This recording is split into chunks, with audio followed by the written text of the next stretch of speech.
warahmatullahi wabarakatuh. Wali fi hadha al-kitab wa syazina. Yawmi ma syai'un.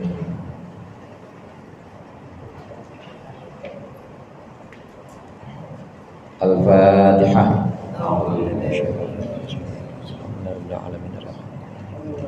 Iyyaka na'budu wa iyyaka nasta'in. Shiratal mustaqim.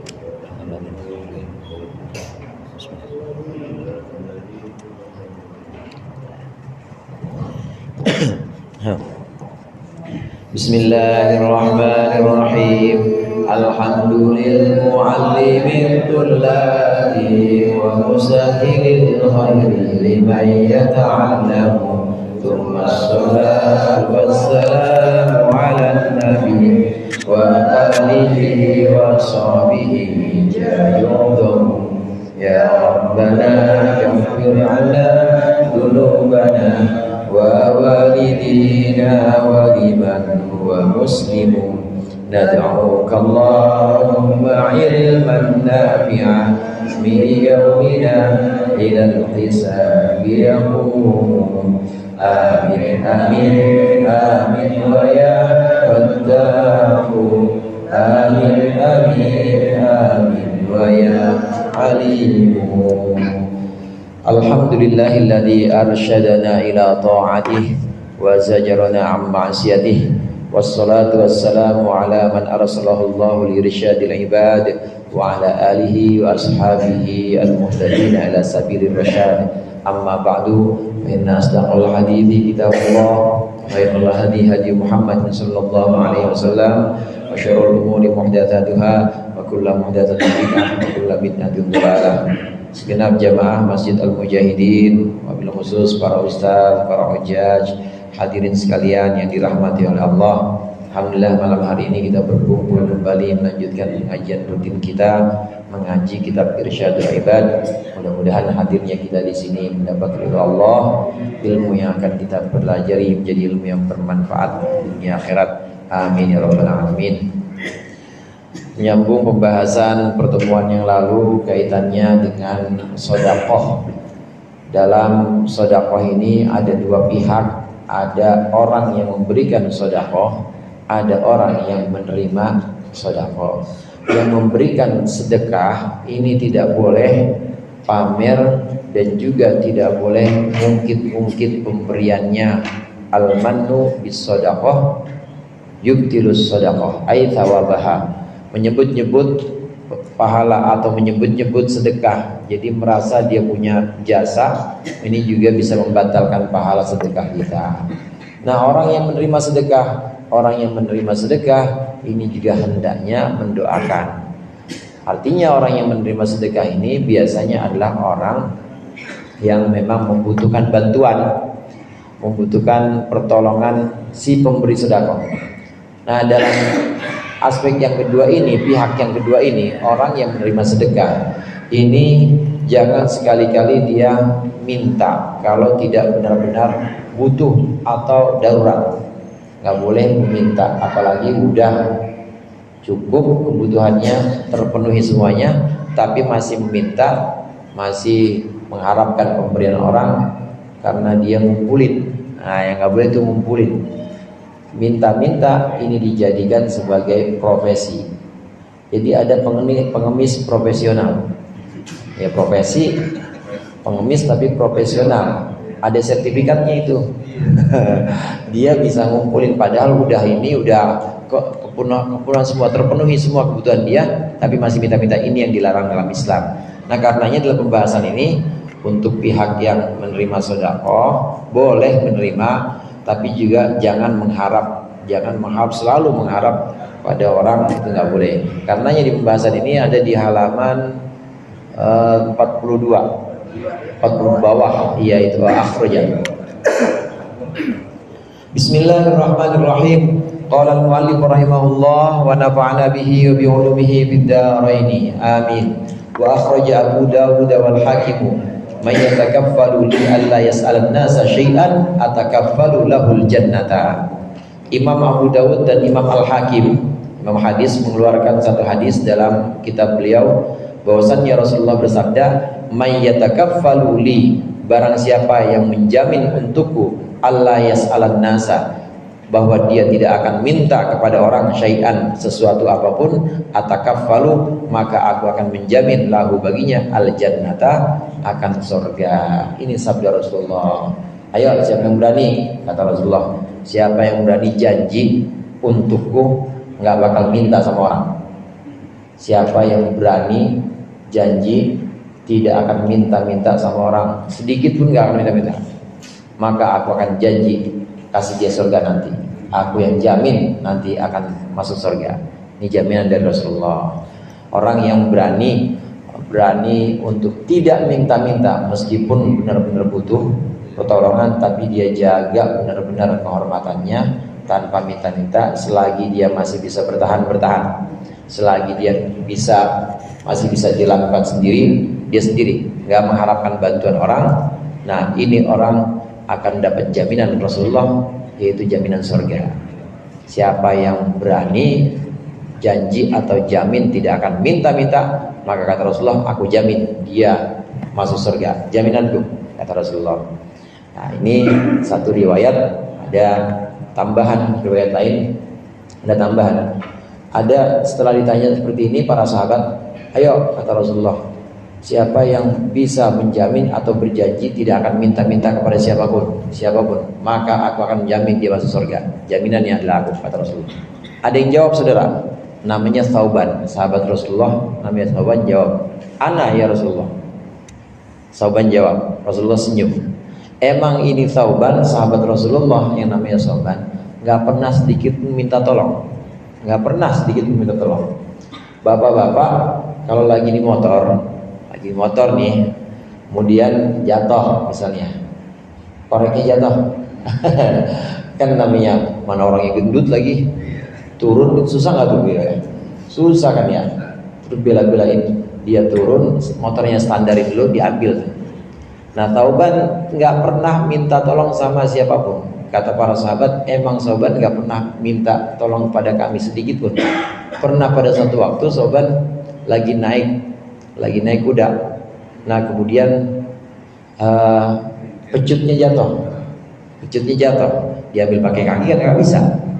Tapi dia, padahal di situ ada orang-orang, ada teman-temannya yang lagi di bawah, dia nggak minta tolong, tapi dia tetap turun kuda ngambil pecutnya. Kalau kita gimana kira-kira? Tolong bang. Oh, apalagi senior, apalagi senior lah, gua Ustadz, tolong ambilin. Nah, orang yang berani tidak minta-minta, baik minta pertolongan maupun apalagi minta materi kepada orang lain, maka dijamin oleh Rasulullah akan masuk surga. Nah, hadirin sekalian, ini peringatan atau warning. Ini ya, dengan tolong menolong jadi gimana? Boleh tolong menolong atau al-isti'anah, itu boleh di kitab-kitab yang iya. Tanpa diminta ya? Minta boleh, tapi catatannya benar-benar butuh dan darurat. Kadang kalaupun tidak ya, kalaupun tidak membutuhkan, tidak darurat, dia minta tolong masih diperbolehkan, tapi hukumnya makruh. Di kitab-kitab sederhana seperti Safinah itu ada bab sendiri, bab isti'anah atau bab minta tolong. Orang yang wudu sementara dia mampu menuangkan air wudunya sendiri dan mampu mewudukan dirinya sendiri, maka hukumnya makruh hukumnya selama dia bisa. Tolong bang gosokin, lagi wudu minta gosokin, ya kaki gosokin, hukumnya makruh. Maka bahkan bisa sampai kalau dia tujuannya merendahkan orang yang disuruh, bisa haram gitu. Kalau darurat atau memang benar-benar membutuhkan pertolongan, boleh. Kayak orang tua misalnya, orang tua kan ya pantas-pantas aja minta tolong sama anak. Iya, selain memang butuh pertolongan, udah susah, orang tua kan nunduknya udah susah, minta tolong ambilin sama anak, boleh. Apalagi dengan tujuan mendidik anak juga boleh. Jadi supaya anak itu ya tahu bakti kepada orang tua. Nah, ini bagaimana Rasulullah memperingatkan kita supaya kita sebisa mungkin tidak minta sesuatu kepada orang, minta apalagi yang bentuknya materi, minta tolong saja kalau nggak darurat, kalau nggak benar-benar terpaksa jangan. Dijamin oleh Rasulullah surga.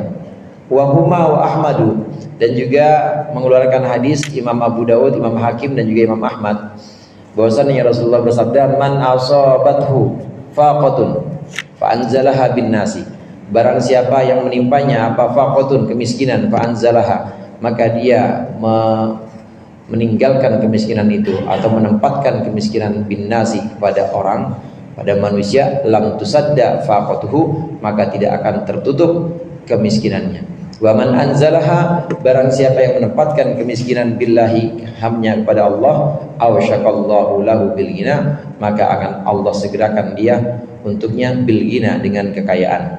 Illa bimautin ajilin, kecuali dengan mati nanti, au ghinan ajilin, atau dengan kekayaan yang segera.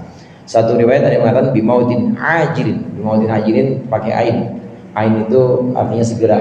Kalau pakai hamzah ajilin, ajilin itu nanti, tunda. Nah, nanti ajilin.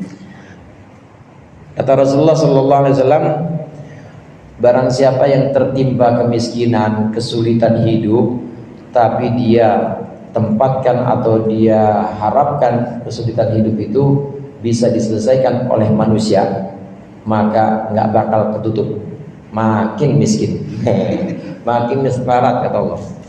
Maka Allah akan menjadikan dia semakin miskin kalau dia menjadikan manusia sebagai tempat untuk menutup kemiskinannya.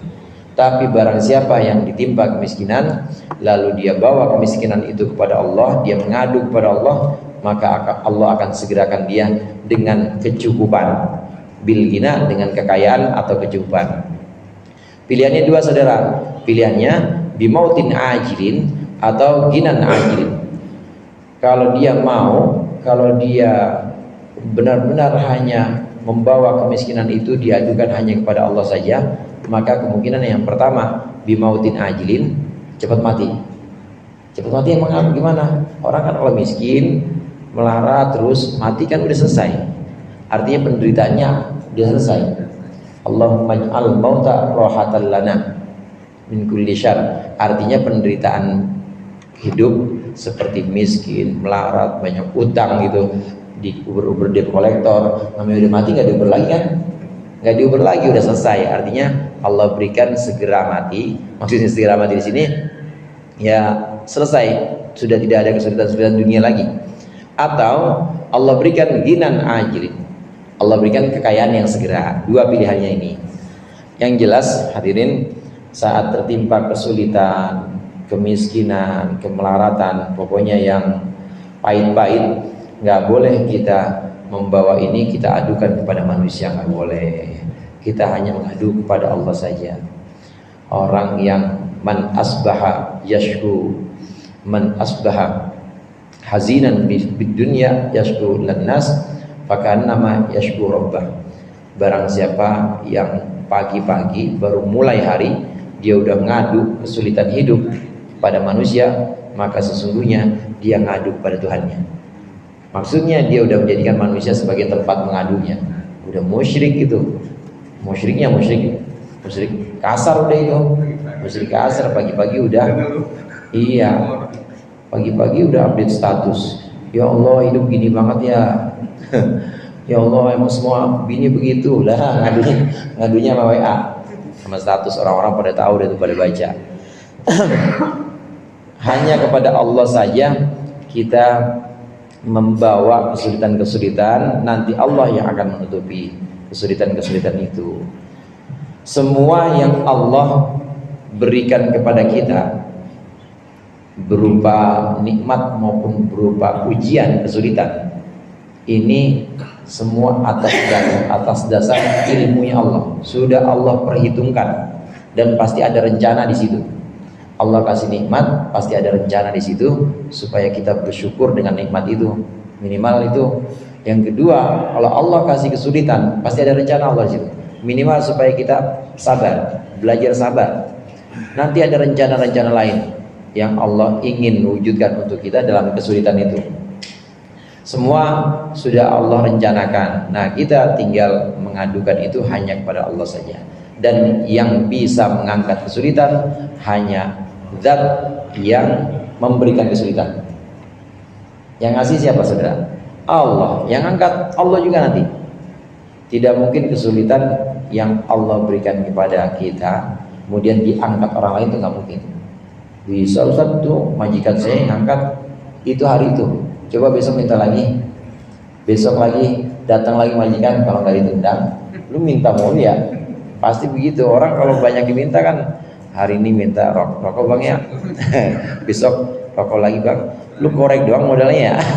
Marah, banyak diminta. Tapi kalau Allah, ya Allah senantiasa terbuka pintunya. Meminta boleh asal dalam kondisi yang benar-benar darurat, benar-benar terdesak. Kalau enggak boleh semena-mena minta pertolongan materi atau minta pertolongan yang lain. Ini juga tidak diperbolehkan kalau enggak mendesak. Wa ahmadu an Abi Dzarrin la tas'alin nasa syai'an. Janganlah engkau meminta kepada manusia syai'an, sesuatu, wala sautoka, dan tidak juga pecutmu. Ini sautok pecut. Wa in saqata minka, meskipun jatuh darimu, hatta tanzila ilaihi, sehingga engkau turun menuju pecut atau mengambilnya, fata'khudahu, maka engkau mengambil pecut tersebut. Ini sabda Rasulullah. Iya. Jangan engkau meminta kepada manusia sedikit pun, meskipun itu cuma minta ambilin pecut doang. Ya kalau kita mungkin ambilin lagi jalan kemudian jatuh, ya kunci kita misalnya, tolong ambilin kunci kita tuh. Jangan, meskipun cuma kunci kan seberapa beratnya sih kunci? Korek jatuh seberapa beratnya sih korek? Jangan, ambil sendiri, kata Rasulullah. Meskipun itu hanya barang-barang kecil, jangan minta pertolongan orang. Biarkan engkau kerjakan itu sendiri. Wal Baihaqi, dan Imam Baihaqi mengeluarkan hadis, liyastagni ahadukum, hendaklah cukup ahadukum, salah seorang dari kalian, cukup an-nasa anin nasi, dari manusia. Maksudnya tanpa harus minta tolong. Bikoti bisiwakin, dengan sebatang siwak. Nah, cukup dah kemana-mana bawa siwak pokoknya. Siwak, makanya saya kemana-mana bawa siwak. Bawa siwak. Cukuplah seseorang, orang Islam itu dengan membawa siwak. Sebisa apapun, kalau nggak darurat jangan minta. Nah kalau dikasih terima boleh, tapi minta jangan. Pokoknya bawa siwak aja, bawa siwak kan nggak habis, setahun juga nggak habis pak. Lagi mulut rada asem dikit, rokok nggak ada, siwak, gitu aja udah. Orang-orang pada makan, kita lapar, siwakan lagi.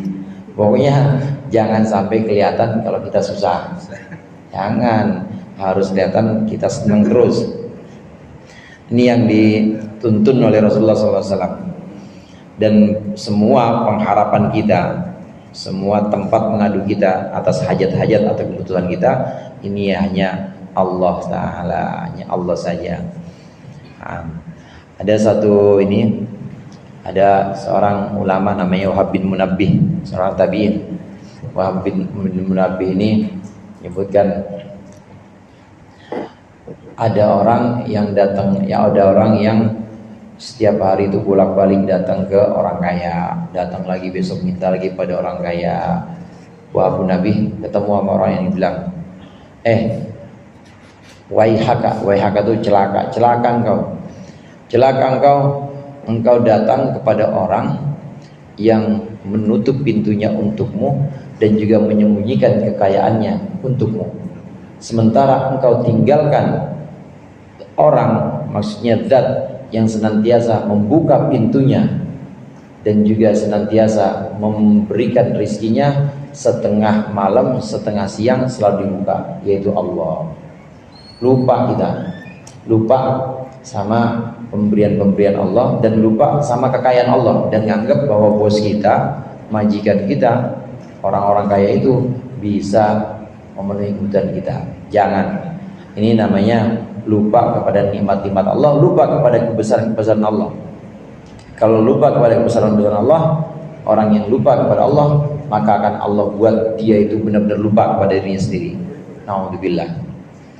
Orang yang lupa kepada Allah, maka makin lama dia akan makin lupa bahwa dia itu adalah hambanya Allah. Terus jadi hamba siapa? Ya jadi hambanya majikan jadinya. Disuruh-suruh, ya ditoyor-toyor, ditendang-tendang. Jangan sekali-kali ngandelin orang, jangan. Sebisa mungkin ya kita sendiri yang ini mengerjakan, sebisa mungkin kita sendiri yang menutupi kebutuhan kita. Orang Islam itu kudu punya izzah atau harga diri. Kemuliaannya itu tidak akan didapat dengan cara minta-minta. Kemuliaan hanya dapat dengan cara memberi. Ya kalau nggak bisa memberi, minimal jangan meminta. Adapun dikasih boleh, tapi jangan minta. Wa Tirmidzi dan Imam Tirmidzi, innal mas'alata, sesungguhnya meminta-minta la tahillu li ghaniyyin wala dhi mirratin. Sesungguhnya meminta-minta itu tidak halal, maksudnya haram. Meminta-minta li ghaniyyin untuk orang kaya, wala dhi mirratin, dan juga tidak untuk orang yang mempunyai kekuatan. Ai quwwatin sawiyyin, maksudnya kekuatan yang sempurna. Ai tamil khalqi, maksudnya sempurna tubuhnya. Salimin min mawani iltisabi, yang selamat atau sehat dari pencegah pekerjaan. Illa lidhi faqrin mudqiin, kecuali untuk orang yang benar-benar fakir. Fakrin mudqi, ini fakirnya udah fakir akut, iya udah fakirnya fakir benar. Ai syadidin, maksudnya sangat fakir. Gorimin munfid mufdi', yaitu orang yang berhutang, yang hutangnya sudah parah. Waman sa'alan nasa, barang siapa yang meminta kepada manusia, li yathra bihil maluhu, li yathra, supaya menjadi banyak, bihi sebab meminta, menjadi banyak malu hartanya, kana humushan, maka ada orang itu humushan, mencakar-cakar, fi wajihi, di wajahnya, yaumal qiyamah, di hari kiamat. Waradfan ay hajaratan, dan batu, muhmatan, yang sudah dipanaskan, yakuluhu, dia akan makan nanti, min jahannama, dari neraka jahannam. Faman syaa falyukthir faman syaa falyuqallil, yukathir juga boleh. Faman syaa, siapa yang mau, falyukathir, maka hendaklah banyak minta-minta. Faman syaa, dan siapa yang mau, falyuqallil, maka hendaklah sedikit minta-minta. Serem ini, serem. Minta-minta haram hukumnya untuk orang kaya. Satu. Yang kedua, minta-minta haram untuk hukumnya untuk orang yang punya kekuatan sempurna. Dia masih bisa, ya namanya batu-batu nyuci atau batu-batu nukang, masih bisa. Kalau perempuan nyuci, kalau ini nukang atau narik gojek, dia masih bisa. Haram hukumnya untuk orang yang masih bisa kerja kayak gitu. Yang ketiga, haram hukumnya minta-minta untuk orang yang masih punya tubuhnya sempurna, tidak terhalang untuk bekerja, jadi nggak cacat. Haram hukumnya. Malu kita kadang-kadang ada orang cacat aja masih kerja. Saya sering lihat itu, saudara, ada dia nggak ada kakinya, nggak punya kaki maksudnya, tapi dia sengaja bikin motornya dimodif 3, roda 3, bawa tongkat, itu masih mau kerja. Itu dia datang ke mall, iya datang ke mall buat jadi cleaning service, nggak mau minta-minta. Itu ngaji, itu baru dia ngaji. Iya, dia tahu kalau minta-minta itu haram, jangan. Orang yang 3 ini, orang kaya atau orang yang masih punya kekuatan sempurna, orang yang juga tidak cacat tapi masih tetap minta-minta, kata Rasulullah, nanti masih tetap minta-minta, padahal harta untuk memperkaya dirinya, dia sebenarnya udah cukup, tapi memperkaya dirinya dengan minta-minta, nanti di akhirat dia cakarin tuh mukanya sendiri, dicakar-cakar mukanya sendiri, dan nanti dikasih makan dari neraka jahanam, makanannya batu yang udah dipanasi, dibakar. Lapar, malaikat sebenarnya lapar, dimakan, makan batu, saudara, bukan singkong Cilembu, ubi Cilembu, bukan, bener-bener batu yang nyala bara. Batu itu lebih panasnya, lebih panas dibanding kayu arang. Batu dimakan.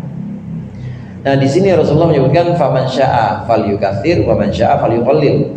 Maksudnya Bukan Rasulullah boleh minta-minta biar sering-sering, atau kalau enggak jarang-jarang, bukan.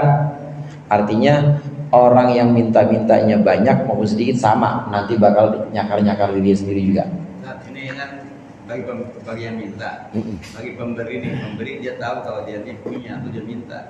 Sikap pemberi gimana tuh? Pakai tolak apa bagaimana? Bagusnya. Kasih aja. Kasih aja walaupun kita tahu. Gitu. Suatu hari Rasulullah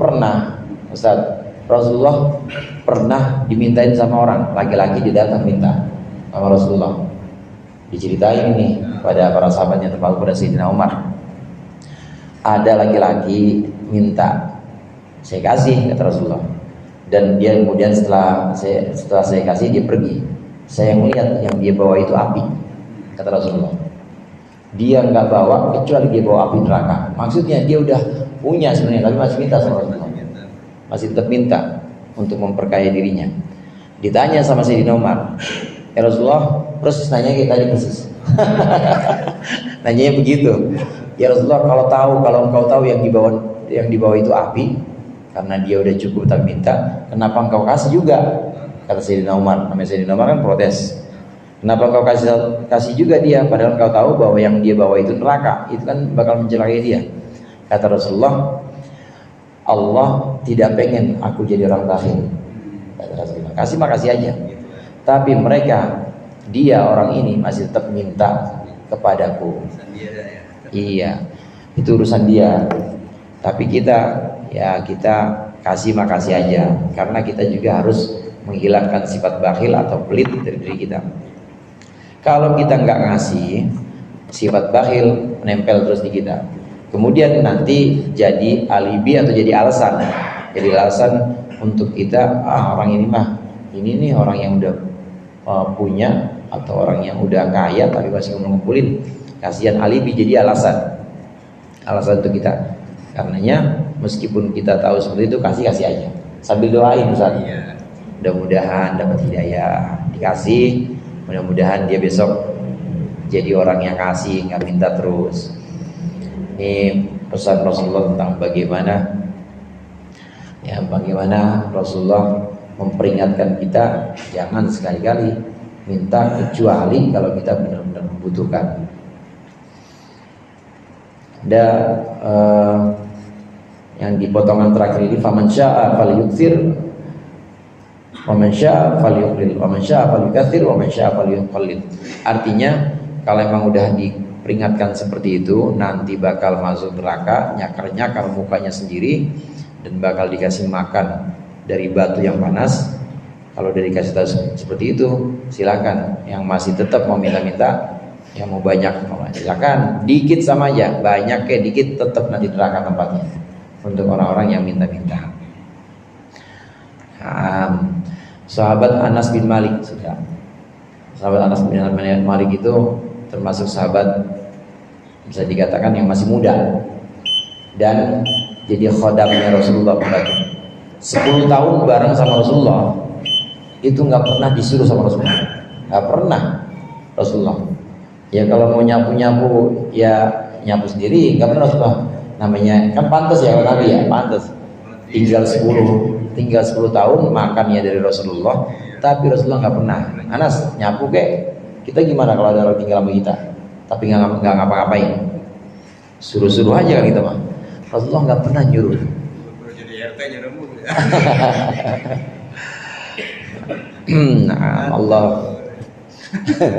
Allahumma anfa'na bima 'allamtana wa 'allimna ma yanfa'una warzuqna fahman nabiyyin wa hifdzal mursalin hamal malaikil muqarrabin bi rahmatika ya arhamar rahimin. Sallallahu alaihi wasallam Muhammad wa alihi wasallam.